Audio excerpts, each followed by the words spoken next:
World population is expected to reach about 9 billion by 2050.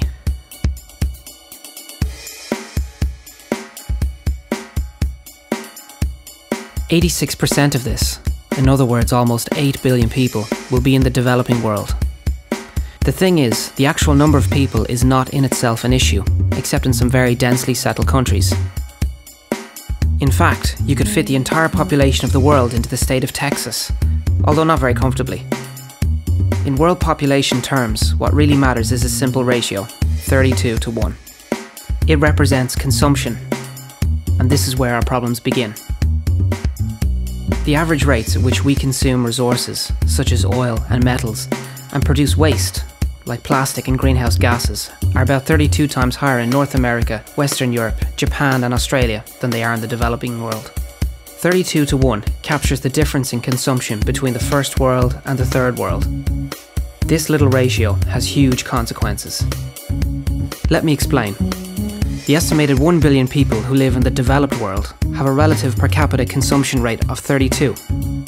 Most of the world's other 5.5 billion people in the developing world have a rate well below 32, mostly near to 1.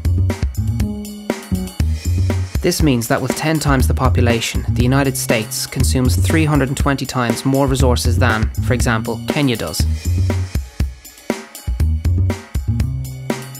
The poor of the world logically want to have our standards of living. But the fact is that the planet simply does not have sufficient resources to support such a dream.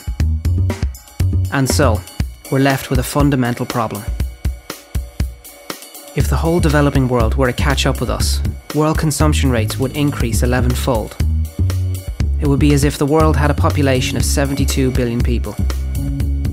We may see China's growing consumption as a problem, but the Chinese and many others are only reaching for the consumption rate we already have.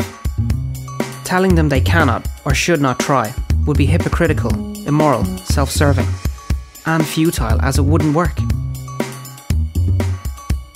What we should be trying to do is to make consumption rates and living standards more equal around the world, and to do it at a level the planet can sustain.